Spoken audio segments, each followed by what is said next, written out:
So what kind of things, where do you want to start? Like, what do you want Okay, so my very first question that I'm like, I always ask everyone, but they kind of just like to skim over it? Yeah, and they're just like, oh yeah, and then they change it. Is the fonts that come on the computer? Can we use them commercially?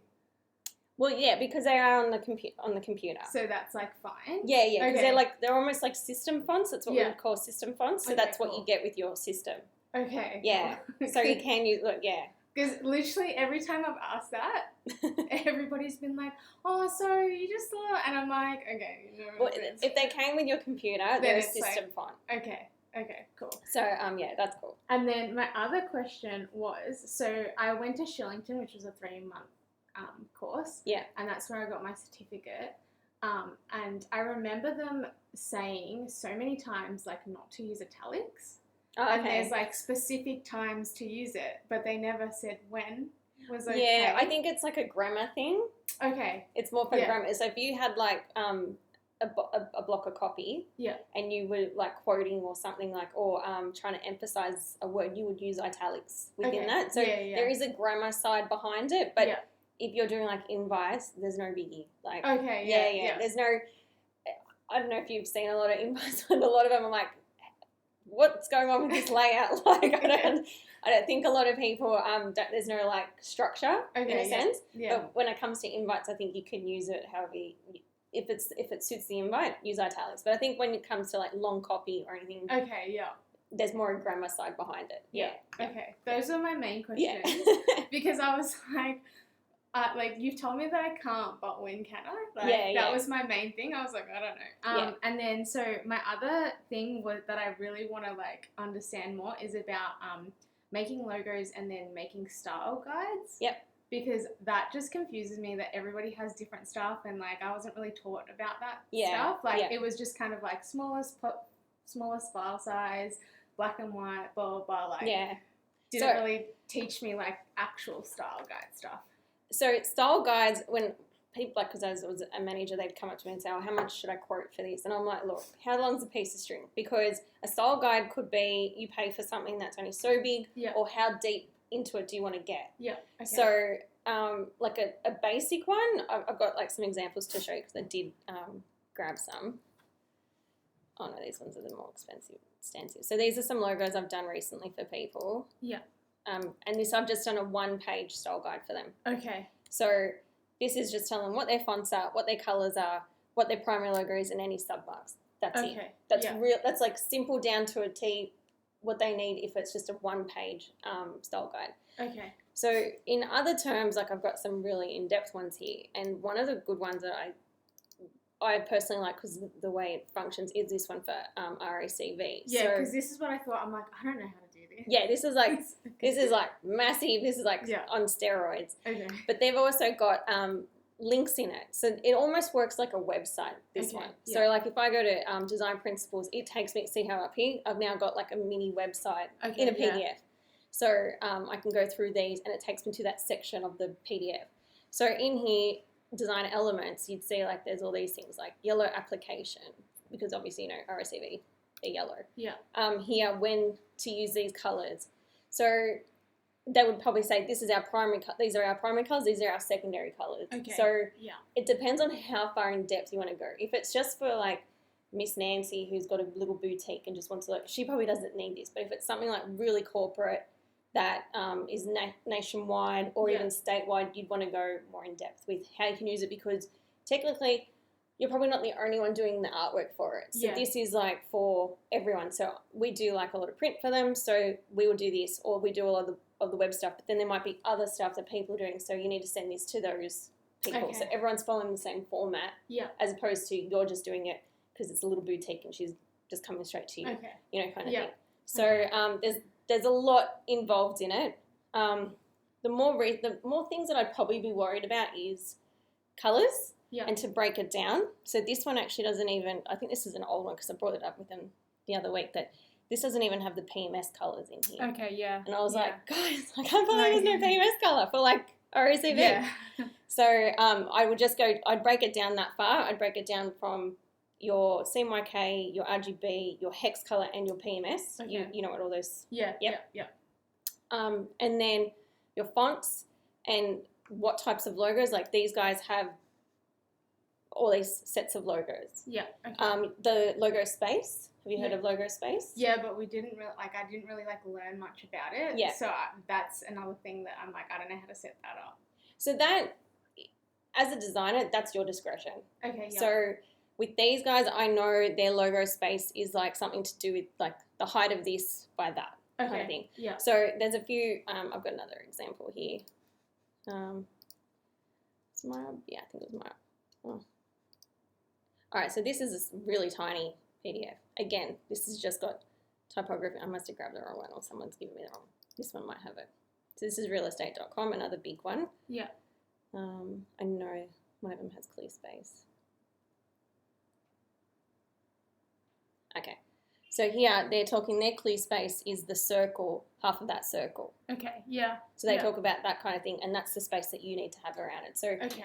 It depends on your logo. So if it's text or something, you might want to pick the E or the O out of it and go, right, everything needs to be that far away. Okay, yeah. So it's something that it's your discretion. Okay. Like, how far do you envisage it? And it's got to work on all sides. Yeah, okay. So ClearSpace is a good thing. Margins, I don't really feel like you can talk about margins because you don't know what you're working on. Yeah, yeah. You know, if I'm doing a press set and they give me a type area, yeah, I need to make sure it's within that. So there's no point in giving me a margin. Okay. You know, kind of things like that. So, you know, these guys have guidelines into like how to use these shapes in a sense and stuff. And I'm happy to send these to you. Yeah. So you've got reference of them. But it depends on how in depth you want to go. Like these have their core typeface or primary typeface, same thing. But they'll also give you like a web version of the typeface. Okay. So on their website, or when their corporate font isn't available, what font are you going to use? So a lot of the times you would go to Google Fonts because they're well used. Okay, yeah. And you could find something very similar on Google Fonts. So, and then they're also readily available. You can download them as well.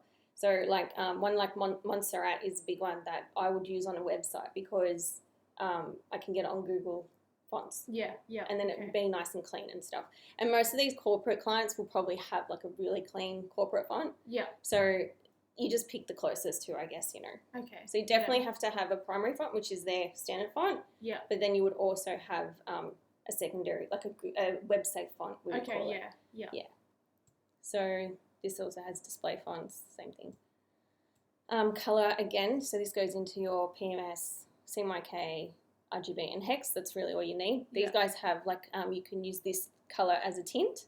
Okay. So that's not like that's specific to them. Yeah. So it's just when you're setting it up, I guess it's if you were to like get hit by a bus and someone else had to take your work, they're going to be able to know how to work with it. Okay. Yeah. That's what you got to think about. Yeah. So you might in your head go, oh, I know this, and I would, but you got to think of like if someone else is taking it on. Yeah. How are they going to know how to work with it? Okay. Cool. So I mean, like, you know, saying the logo, don't use the logo on this or don't squish the logo. Everyone knows not to squish the logo. Yeah. Like, yeah. Like, do we really need to do that? No. But if you've got like a really complicated layout, you might want to say, this is okay, this is not okay. Yeah. These guys also have a secondary color palette. Okay. And who knows why, but they do. Yeah.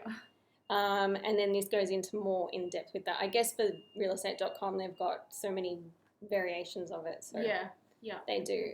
And they use it on certain things.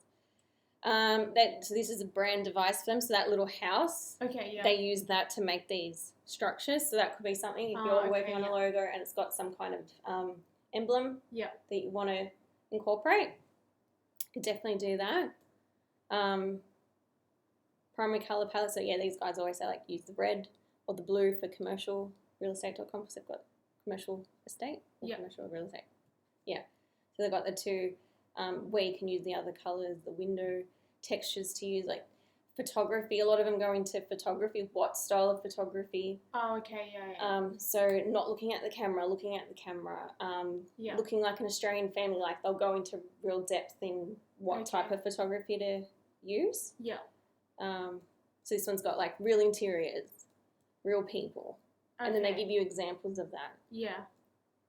Places, workplaces, devices. So it's just, I guess, giving you like no dark imagery. You can get like they're all pretty light. Yeah.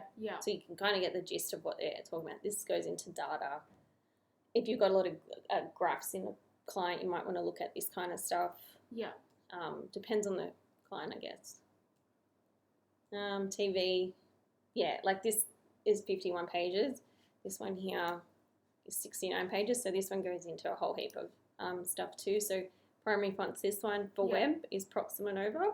Okay, yeah. So they've got what their primary font is.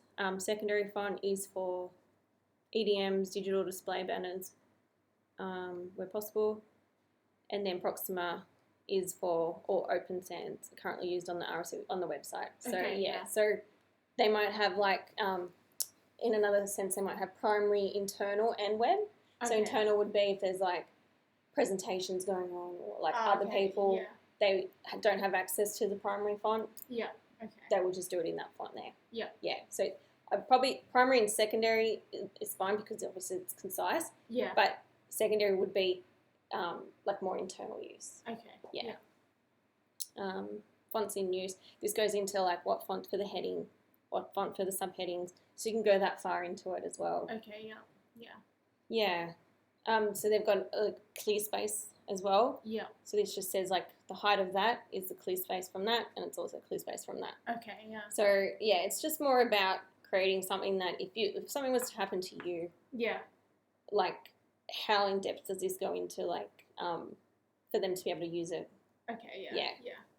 So I'm more than happy to send these to you as an example, but I really like how this one you can click through it and stuff like a website. That's pretty cool.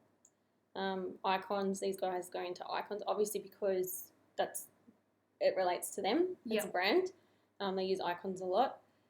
So go into that and how to use them.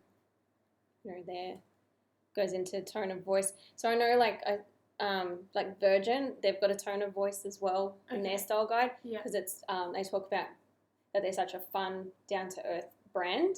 Oh, okay. Yeah. So there's certain words to say. I'll see if I can find it and I'll send it to you. But it's about the tone that you use within that. Okay, and it's not saying like, how's it going, mate? It's more like, hey, how are you? Like, don't go too far that it's broken, but far enough that it's casual. Yeah. Okay. So that's really cool with that one. I'll find that and I'll send that to you. Okay. This one goes into imagery like the other one. Yeah. Most of them will go into imagery. So if that's something that you know that you're going to need, then go into that. But again, this is dependent on how much they're willing to pay for these. Okay. Because this is like hours. This is like weeks worth of work. This is something that like I said, a corporate person will pay for this. Like they'll pay like 30, 50 grand for a logo. Yeah. And it's elements. So that's where this money gets chewed up. Okay. Yeah. But if it's just for like, little Betty, she won't want all of this. Yeah. But you could probably give her a tone. Like I also do like a mood board. Okay. Yeah. So a mood board's a little bit different. I didn't bring it, but I'll see if I can pull it up actually. So when I was choosing the colors for this client, I grabbed all these images off Pinterest, and I was like, okay, this is the kind of vision I see for you, and and it was more of a mood board. So it's not technically, we can't use those images because it's from Pinterest. Yeah. But it was just to relate to the colors that we chose for the overall brand. Yeah. So let me find that for you.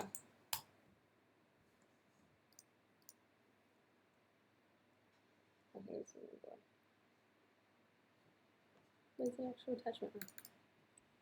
Yeah. Oh, okay, yeah. This one's actually the old one. Let me see if I can find the other one. Okay.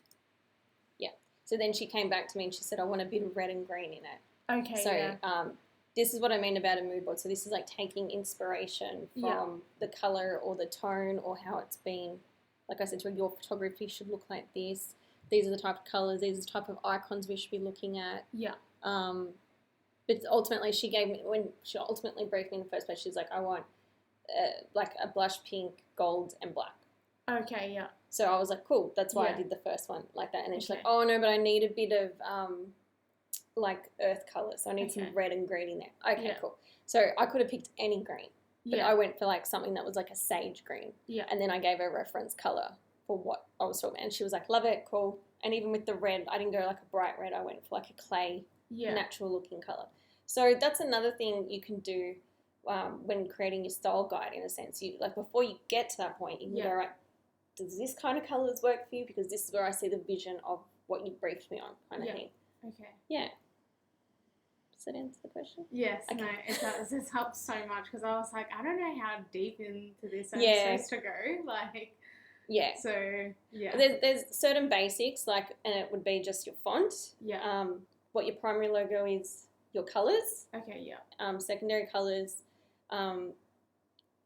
Like, how to use it. Like, does it appear top left or it's always bottom right position? So you can look at position as well. But, you know, like, it's up to you, and you've got to work it out. But I would say like probably 10 pages is enough. Okay. The rest of it is like for in-depth. If you know that they're going to be on billboards and banner ads and things like that, then I would go that far. Okay. So cool. 10 pages is enough. But I'll send you like a little. This is like mandatory for a style guide. Anything else is like extra. Extra. Okay. Yeah. Yeah. Cool. Cool. What else do you know?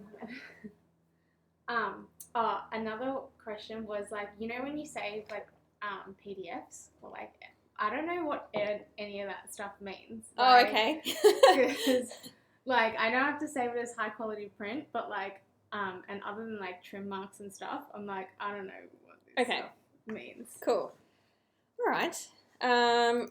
Let me see if I've got something on my desktop. I can make something. I don't even know what that is. Let's open that one. So is this InDesign? I didn't even ask you. What programs are you mainly using? InDesign, and then you would be outsmarter for sure. Yeah. Yeah. Well, he likes to use Illustrator for everything. Not for layout though. Nah, but we haven't it's pretty much everything else. I'm like, oh, okay, Illustrator. Like, I'm so used to using InDesign. Yeah. So it's like going there, I'm like, oh, Illustrator, like, haven't used it in like so long. So. There is I have noticed this myself, because even here, everything's InDesign. We lay out everything in InDesign. Yeah. And I have all of my life. Yeah. Everything's InDesign. So, but I have noticed a lot of stationery people as self-taught. Yeah. And it was easy enough for them to learn Illustrator. Yeah. So I'm not saying you can't lay it out in Illustrator, but I find InDesign is so much better for layout. Yeah. Like the things that you can do in InDesign. Yeah. You know, I feel like it's a bit, not amateur, but just like a bit backward doing it in Illustrator. Not to say that half the time if I'm doing a decal or something, I have to outline it, bring it into Illustrator anyway. Yeah. So there are times you still need to use both. Yeah. But definitely I would be, if you're going to just stick with InDesign. Yeah. Like, for layout. Yeah. For layout, definitely. Yeah. I have no idea what this is. Okay. I saved them. Let's just make that a normal size page. Okay, so I've got some images on my desktop. I'll just chuck them in. These are just nothing images.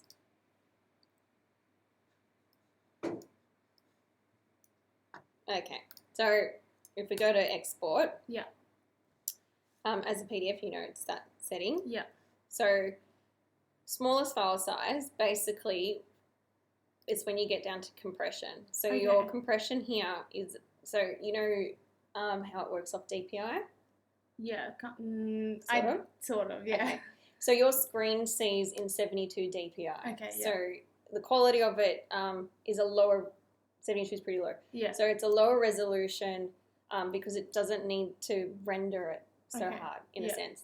But when you want to print it, you want it to print in 300 DPI. Yeah.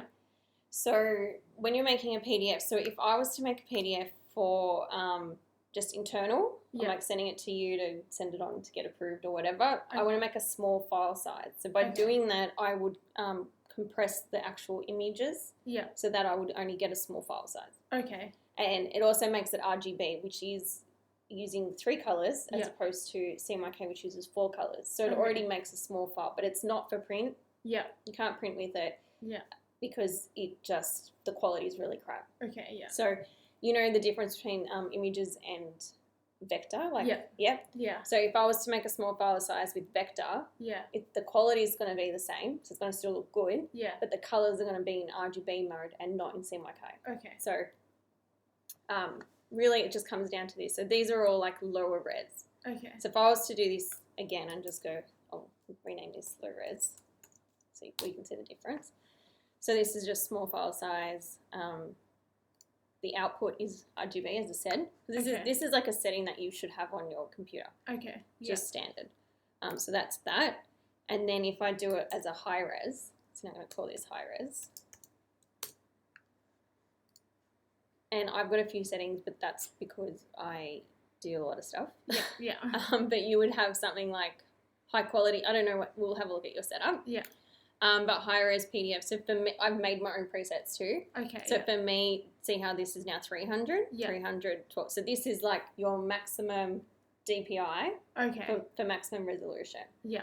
So it means the quality is going to be great.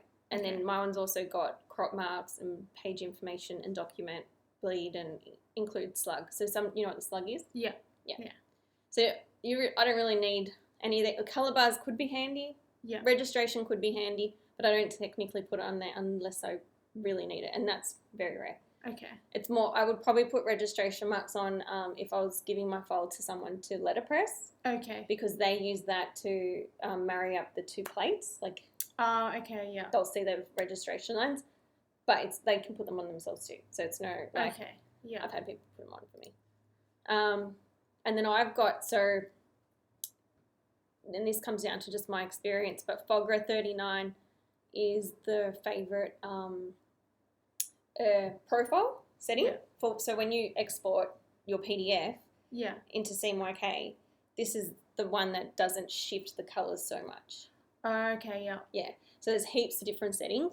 Your standard one would be something like US web coded. Yeah. A lot of people just use that. But I use Fogra 39. So this is giving me a yellow flag because I'm converting it to destination, but it's not going to include the profile. But that's because my document isn't set up to Fogra 39. So if I cancel this and go into my color settings. Yeah. What is on that? No. My assign profiles. So it's on sRGB and on US web, which is what your standard is. So I would go discard. And it might not mean anything, but it does in this world. Yeah. So yeah, I don't have that anymore. Okay, yeah. Because I said to it, so basically what I said, I would like my color settings to use Adobe RGB and Fogra 39. Yeah. But this document was created in US web and sRGB. Yeah, okay. So it was just flagging it when I got to this point that was in the wrong color mode. And the reason why that's a problem is because if I had any black text, or it works with anything, but you notice it more with black. If I had black text and then I went, oh, whatever, I just export it. Yeah. If I open that PDF up, that black wouldn't be black anymore. It would be a full color black. Okay. So it does make a difference as to why you would change it. Yeah. Okay. So now, and the reason why I have it on don't include profiles is so that if someone else picks it up, that in they're not using Fogra 39, they're using US web or whatever. Yeah. Their black is still going to be black. Okay. Yeah. Yeah. Yeah. Okay. So what I'll do here, I'll put some test. I'll put this is black, just so you can see.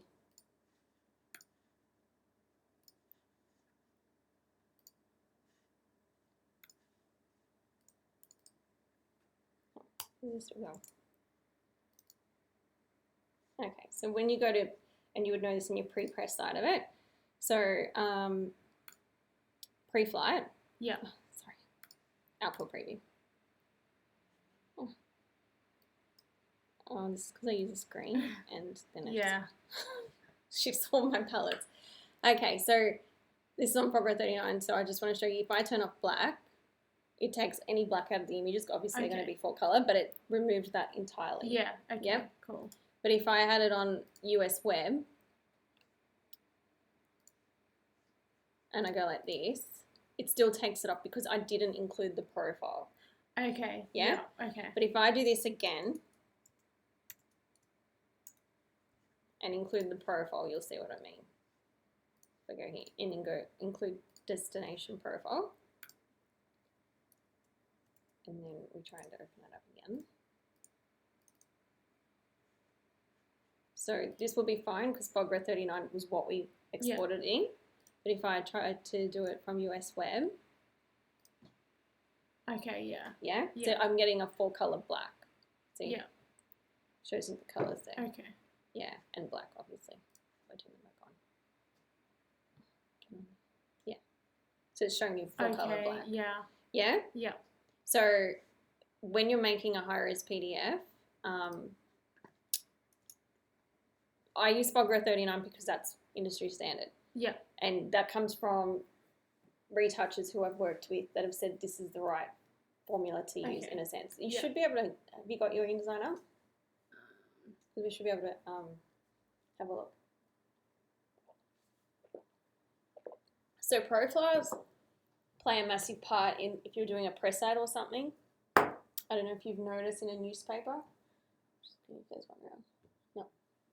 So a newspaper would, because of the stock, it's only like that thin, shitty stock. Yeah. So too much ink on it will just bleed through, and then anything on the other side, like you know how it's already you got that show. Yeah. But they just wouldn't let it happen. Yeah. So what we know as a newspaper, it's called a 230 ink weight, so it can't take any more than 230%. So that's where profiles come in handy, because if I was to do this for a press ad, and I went to my separations view and I go ink limit, which is what we're just talking about. So a magazine's ink limit is about 310. Okay, yeah. Some things like there's like the Good Weekend, and then you know like in the newspaper there's those glossy the little hidden one inside. Yeah. They're normally about a 265. Okay. So this is just because I know this. Yeah. But a newspaper is always about 230. So this is telling me where I've got too much ink. Okay, yeah. Yeah. So this is where it's saying this isn't going to go through because it's got way too much ink. Okay. So what you would, and you can just turn that off. This is just a preview. So it's saying in here is really dark. Yeah. So if I was to re-export this, we'll just call this for newspaper. Just call that, just so we can get a file of it. And I go output, and I've actually got settings for newspaper on here. So all right. Yeah. So this is for a 230 ink weight. Okay. Yeah. So that's all good. Cool. Again, I should have done that from changing my color profiles, but this is just to show you how it exports it. So if I go to total average coverage, it's still got too much ink in there because I'm looking at it under this profile. Okay, yeah. But if I was to look at it under what we just did, this one here, we're good. Okay, yeah. Yeah? So you wouldn't have to go into Photoshop to... That's like the old school way. Because I had to do it for... Well, not really. I had to do it for like the local project. Okay, yeah. Is this at Smarter? No, this was for like this bathware company. Yeah. And I was like, I've never even heard of this. So I'm like Googling it and I'm like trying my best to like figure it out. Yeah. And so I did like all the photos on Photoshop. Yeah. And then I put it into the InDesign, but I was like, I don't even know how to send this like now. So I just like prayed for the best and it worked out. But like, do you know what I mean? Like that was the first time that I was like, oh shit, like. Yeah. So back in the day, that's how we used to do it. We would open it up in Photoshop and we would, so I'll open one up to show you. That was a good image, wasn't it? Yeah, it had a lot of black. Yeah, we definitely use, and even like I was just talking to my friend the other day she's another graphic designer, but she always comes to me because I was her manager. Okay, yeah. And she's like, oh no, like, she goes, what profiles do you use? I'm like, oh, it just does it for me. And she's like, oh no, I still do it old school. And I was like, okay. So in here, you can have this set to, you can change what you want these to show you. So this shows me my RGB breakdown, but it also shows me my ink limit. Oh, okay. So I've got this setting on. So if you want, you can turn yours on. So panel options. Oh, I have to wait for it. That's okay. Yeah, because when I was doing it, I was like, Oh my God, I've never done this before. Well, good for you that you got it sorted. All of this other stuff came up and I was like, that's not what I'm trying to Google. Like, and I was like, someone help me. Like, so yeah. Oh God. Whenever you got a problem, just contact me. Okay, so in your info palette, yep. Okay, so you've got yours currently set up with RGB and what it would be in CMYK. So you can keep it like that. Yeah. You can also change it. So if you click on the little button and go panel options. So at the moment we've got what the actual color is, and then you've got CMYK color. You can change that to ink limit. Total ink? Total ink, sorry. Okay. Yeah. Yeah. And go okay. Now this is a really light image, so you probably don't have a lot of dark areas. See how it's only like 38%? Like maybe go to like one of those darker bits. See, it's like 227%. Okay, yeah. So that's telling you how dark it is. So with this one, we knew down here was really dark. So see, it's 288. Okay, yeah. So it's well over the 230. Yeah. So what I would do is I go into mode and I go into lab. Oh, is that right? No. You're testing my memory. Is it here? Color settings.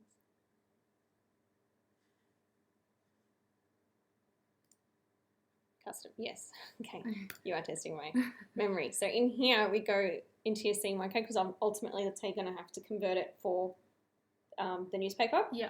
So total ink limit here is at 100. That's for black. That's fine. But it's this total ink limit that you want to change. Okay. So here I would change it to 230. Okay. And go okay, and then go okay, and then see how it shifted a bit. Yeah. That's so much easier than that. Really? I don't even remember the way I did it, but I just remember I was like, whoa, this is confusing. And then you go to lab. You change it to lab. I don't know why, but you just do. I just remember you do. So you change it so it doesn't shift so much. Okay, yeah. Yeah. And then you would change it back to, you can either change it to RGB or CMYK, but lab stops it from shifting so much. Okay, yeah. So now if I was to look at that, we're under 230. Okay, yeah. Yeah. Okay, cool. So if I was to save that, and then I would technically save that out and I'd go to 30%. That's what we used to do. Okay. Call it that. And then if I was to drop that in,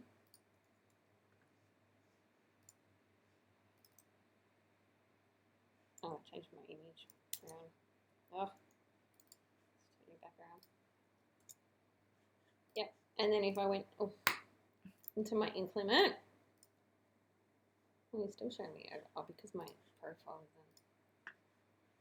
So here I would change my profile for newspaper, but that's because I have a newspaper. See how I have all those other ones like Good Weekend, Gloss? They're all ones that I would get either from the newspaper. Oh, okay, yeah. One I did recently was for, I can't remember. I'll have a look on when you get to the PDF. So yeah, now I'm not over anymore. Okay, yeah. Yeah. So that's that. Let me just remember what that PDF was that I... Something... Was it left it up? Oh no, it's Go Auto News, I think it was. So some publications have their own settings. Okay, yeah. So they'll go, oh, here's our settings, use our settings, and you'll get a good result. Okay. So sometimes you do that too. But most of the time it's just your own, and you just save them out as profiles. So if you want, we can set them up for you. Yes, please. Let's have a squeeze. So what I would do, oh, you've got such a nice big trackpad. Edit, color settings. So general purpose is what is standard. I've got my own. Yeah. So you can make them as well. So I always have it on this one, sheet fed, because that's the profile. I can give you these profiles, but this is what we would use in my industry. I don't know if it'll help you, but yeah, you can. But you could also make your own. So, you've already got the progress. Look at you go! Oh, didn't even know. I didn't. So I prefer Adobe 98. Oh, you got yours set up the other way just to confuse me. Yeah. So you could do that, and then you could save that as pre-press or something like that, whatever you want to call it. Yeah. So your page is set up. And then if you were to export, do it on the desktop.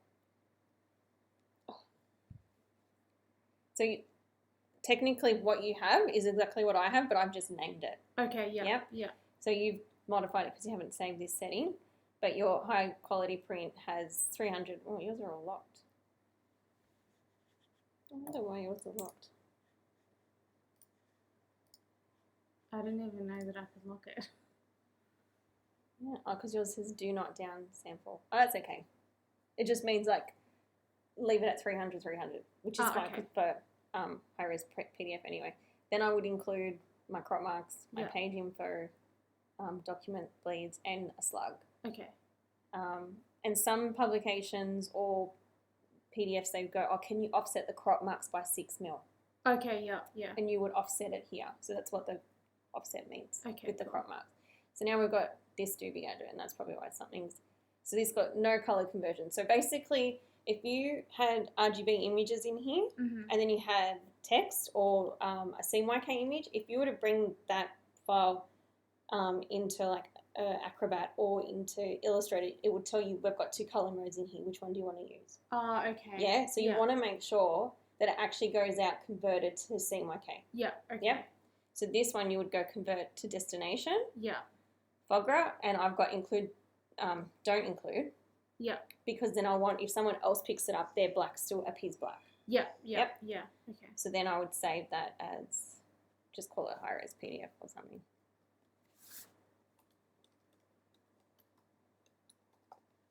Yeah. Cool. Okay. So that's it there. So if you wanted to make a low-res version now, so that's standard, like mine's just that. I don't really care. But you might want to, so sometimes I get asked to make it a little bit better quality than just 72. Yeah. So you might want to have like different standards and go really low res. Like I think I've even got that like low res. Small, like no, mine's small fashion. Some of these are just I've like inherited. Yeah. Along the line. So yeah, like that you can leave it the way it is. Or like if you're doing press, which is a standard one, press. Yeah. So this one will do your compression. So this one's now the settings like mine that you can change them. Okay, yeah. Yeah. So it didn't before it said do not downsample, which doesn't matter anyway. For this, so this would be press ad. So if I was going to send this to a magazine, they don't necessarily want the crop marks on it. Okay, yeah. They'd want the bleed, but they wouldn't want the crop marks. Okay. So you might want to make this press for mag or something, call it like that, and then so you'd include the bleed, but you wouldn't include any crop marks and stuff. Okay, yeah. Yeah? Yeah.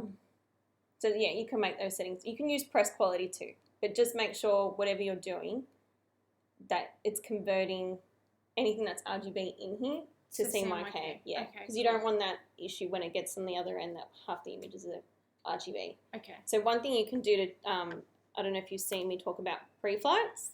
Yeah, a bit, and I was like, I never even learned that. I've never even heard that until you said it. So yeah, it's pretty cool. It came out, probably like 10 years ago, and I remember something really bad fucked up, and I got blamed for it. Like, this is not my fault. Like, so I had freelancers in. And she had used registration for black text. Oh, okay, yeah. All throughout this document, like completely throughout. So when it came to the printing, it was like coming up like, I don't know if you noticed in newspaper, when it's a 4-color black, like you can see the colours and like a little bit of a shift in the colours. Oh, yeah. And it was coming out like that. Yeah. So I had to sit there and go through it all and convert all that registration text to black. Yeah. Which was super annoying, and like I got blamed. I'm like, how am I meant to know that she's used like registration? And I was like, right, that's it. Everyone's using this pre-flight, and I don't want the artwork to touch my desk until you've used this. Yeah. So the pre-flight. Let's turn off this so we don't look retarded. Which I'll make some things first. So we'll put like something on the edge here. That's my friend who's a graphic designer. I think she misses working with me. I'll make something a spot colour. And I'll put that there.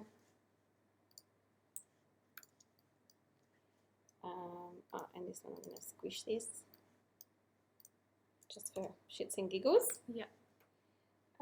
Okay, so if I go to pre-flight now and I've got my own setting, which I'm happy to set one up with you too. Yeah. So Oh. Did I rename it? Where's my... No. I've lost my pre-flight. I'm going to have to find that. Hang on a second. Where would you be?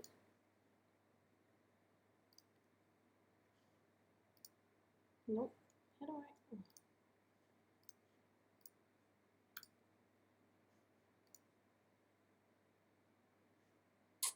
I gave it to someone and maybe I've deleted it off my own computer. That's really stupid. Maybe I'll find it. Yeah, I did. Must have.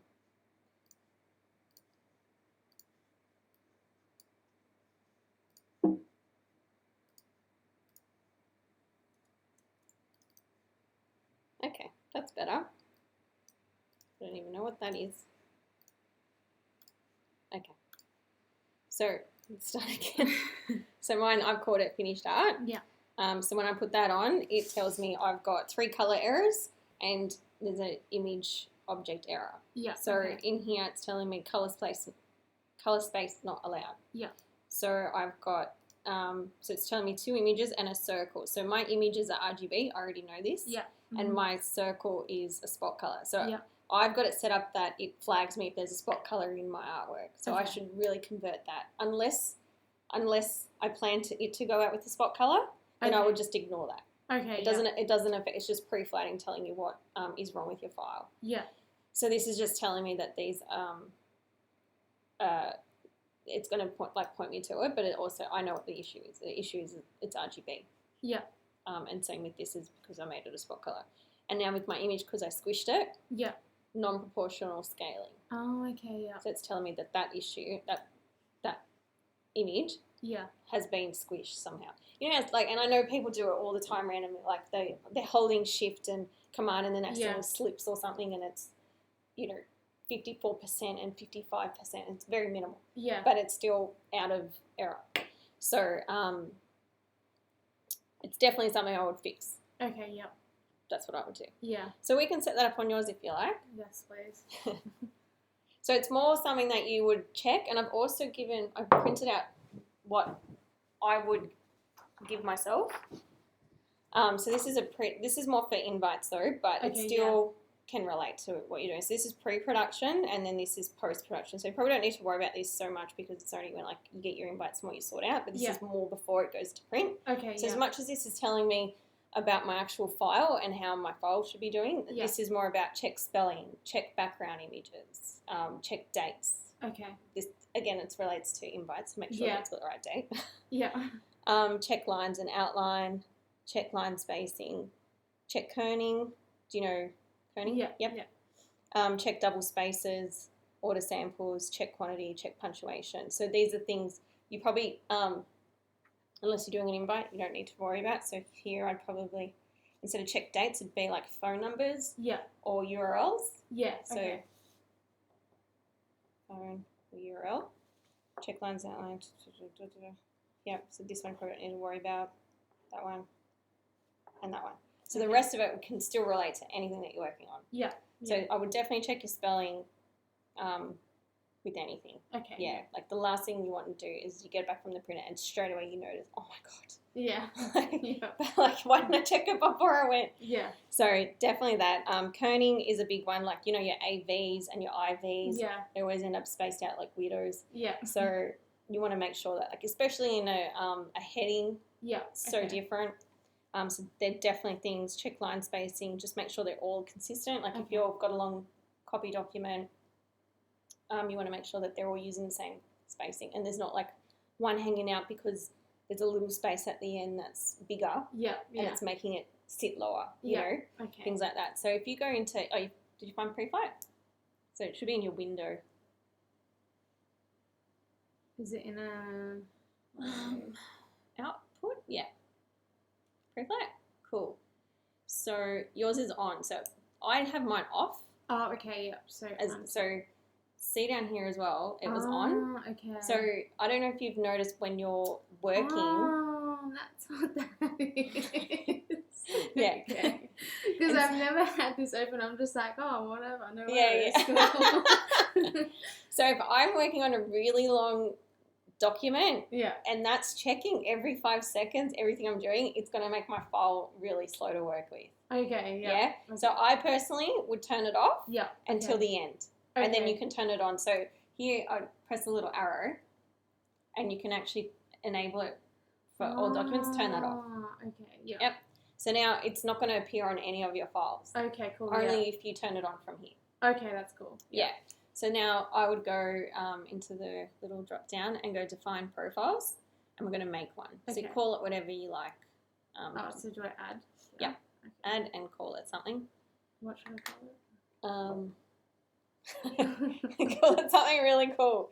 Mine's finished. That's a bit boring. I don't know. Pre-press. You could call it pre-press or something. Okay. Don't fuck it up. That's what you can call it. Okay, so let's click down to general. We'll start at the top. Yeah. Oh, sorry. Links. Yeah. So this is going to flag, all these ticks are telling you what's going to flag with you. Okay. So it's going to flag if any links are missing or modified, which you'd probably get that flag anyway when you're exporting as a PDF. It always tells you when there's a link missing. So that seems pretty sweet, so don't worry about that. Mm-hmm. So go to color. Okay, so transparency, blending space required. So drop that down. I don't think I have anything on that one. I don't think it really matters. Oh, I do. Oh, okay, so it needs to always be CMYK. Because it's going out to artwork. Oh, okay. Yeah. So cyan, magenta, or yellow plates not allowed. I wouldn't even worry about that because who knows if you're using something that's got cyan in it. So then I would go to color spaces and modes not allowed. So to click that on, yeah. So I would have it on as RGB isn't allowed because we want it to make sure it's going out. So this also means there might be RGB images in here, but when you export, you make sure you export as CMYK, and then you won't have an issue. So this doesn't stop you from exporting; it's just flagging it with you. Yeah. Okay. Yeah. And spot colors if you want to make sure that that's on. Okay. Yeah. It's no biggie, and it depends on what you're working on, but have it on because it's just a prompter. Okay. So yeah, close that one. Spot color setup. Yeah. I don't think I have. Oh, I do. Maximum spot colors there. I don't even think you need that. That doesn't matter. Take it off? Yeah. Okay. Because you might have like 4 different spot colors. That doesn't matter. Okay. Okay, so overprinting applied in InDesign. That's cool. I've got that on. So take it? Yeah. Okay. Overprinting applied to white or paper color. So what I'm going to tell you is if it's got overprinting on and you go to export it, it's not going to appear in your document. So you want to make sure that it flags you and you're making sure it's not overprinting because that would be the last thing you want, that text drops off because it's set to overprint. Okay. And that could be multiply. It could be something retarded that accidentally it happened. Okay. But you just definitely don't want it because it will not show up. Okay, yeah. Yeah, so make sure it's on. And registration applied is where I was telling you that whole big fuck up thing. Oh, so if this was on, you wouldn't have had that problem. Okay, yeah, okay. So, yep. And then go images and objects. So image resolution's one you want on. Yeah. This talks about, open that. So me personally, the minimum is 250. Okay, yeah. It depends. If you can't get me that image any bigger and it's like 230, look, I'll allow it. It's got to be a good quality image in the beginning. Yeah. So if it is, that's sweet. So this is just flagging it for you anyway. So that's all good. Yep, cool. You don't need maximum, but this just tells you if anything's under 250. Okay, yeah. It's not going to be good enough quality for print. Yeah. Non-proportional scaling, which you saw I did. User transparency, I don't think you really need that either. Yeah, I didn't put any. Bleed trim has it. Oh, yeah, so I put it in. Oh, I didn't show you properly, but if that was like just on the edge, but it wasn't in the bleed, it would flag it. Yeah. So that's really good to have. And open that one up. What's in there? Oh, yeah, so I've put, like, how far away from the trim should it be. Okay, yeah. Yeah, which is just, like, a margin thing. But really you just want to make sure that there's nothing, it either bleeds off or it's within. Or it's in, yeah. Okay, yeah. Yeah. What else we got? Text, you want to open that one up. So overset text, which PDFs already do that. Font missing, yeah, that's fine. Glyph missing, that's probably a good one to have one. Dynamic spelling, no. Font types not allowed, no. Non-proportional type scaling, that's a good one. Minimum type size. Minimum type size would be if you know that this font doesn't look good at 8 point. Oh, okay, yeah. Have that on. Yeah. I don't really think you need it. Conditional text, no. No. The rest is all good. Go down to the bottom and document. Page size and orientation. I don't have any on for that. Bleed and slug setup. You could if you wanted. Like, let's just see. You always confuse me. Bleed size must be minimum of, yeah, because you could, something could be 3 mil, something could be 5 mil. So Okay. yeah, you don't really need to worry about that. Yeah. Blank pages, unless you want blank pages in there. Number of pages required. Number of pages required is kind of cool if you know you're doing a lot of booklets. Okay, yeah. Because you need to make sure it always divides by 4. Yeah. Okay. So that could be cool because if you're working on something and it's saying to you, hey, you don't have enough pages. But in your experience, you should really check that all the time and go, oh, Yeah. you know, we need more pages. Okay. So the rest of it I probably wouldn't worry about. So I'd go okay on that. Cool. Okay. So now if you're working on something and then you go turn Preflight on and then you turn it onto your one, it will run through there, but you got nothing on your page now. Yeah. Okay. But yeah, it's definitely worth having Yeah. and doing just before you send something out. Okay, cool. Yeah. Yeah. So then when I open other stuff, it won't be on. It won't be, yeah, okay, we turned cool. it off. Yeah.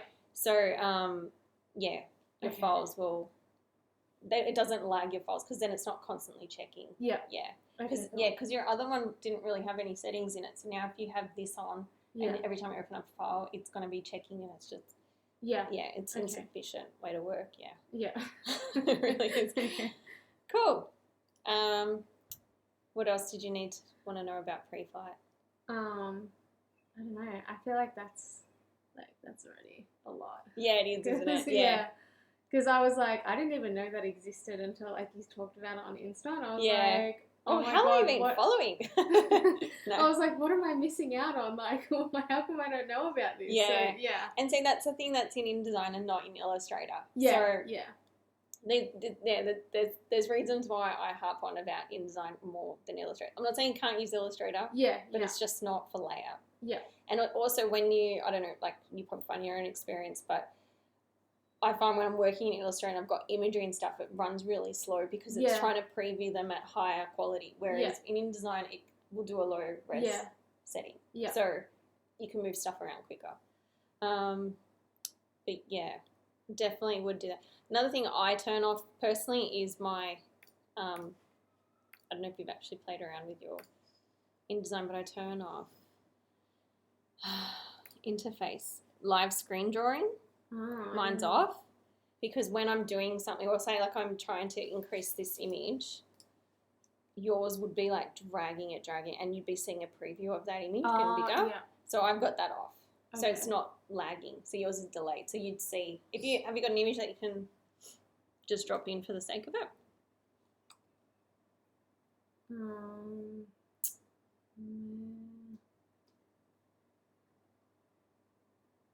I like your setups. Yeah, I copied you. I love that. I can't even get these guys to use folders. I'm like, guys, I made the folders for a reason. I feel like when it's like I just start getting stressed out. Yeah. I'm like, I don't know where anything is. Oh my God, I can't do this as quick These are as creatives. And I'm just like, oh, just use the freaking folders. Yeah.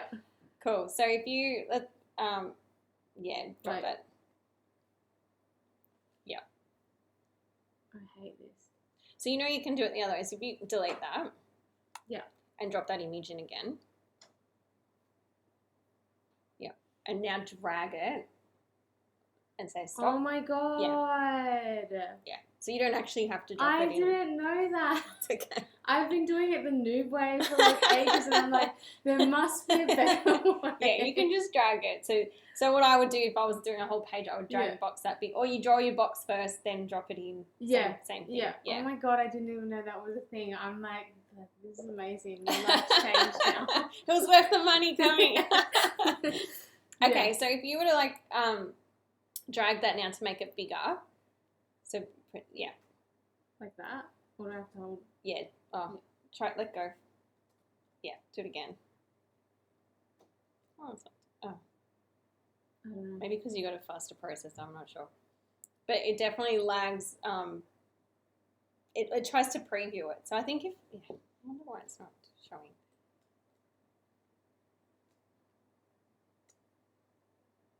No. I thought it would show it. I don't know. I turn it off. I also turn this content grabber off because it drives me to tears. Oh yeah, okay, cool. Yeah, I turn it off. How do you do that? Yeah. So go to interface. Yeah. To turn the live screen drawing off. Oh, so never. Yeah, I just right? got to never. Yep. So go okay on that, and then this content grabber's in view. Okay. Display no extras. Hide content grabber. Just tick it off. Yeah. Oh my god, yes. Yeah, because I always like somehow skim over and then start ruining something. And I'm like, and then I'm like, I've missed the image and I can't get it back because it's not in the middle anymore. Oh yeah, okay. Like I accidentally always move it. I'm like, why? Yeah. So I turn that off because some people like it on, I don't. Yeah. But another thing, if you want to, because you were just so amazed about that other thing before. Yeah. So if I press Option and drag that, see how it's dragging both sides. Yeah. So I can make my box bigger, and the item is still centered within that. Okay, yeah. I can also do that from the corner. Oh. Oh no, it's not doing it. Oh no, because it's pressing the wrong button. Sorry. So see how it's doing it on all sides now? Yeah. So it's like, so if I dropped in something, I'll just give you that. Okay, thank you. So if I dropped in a box.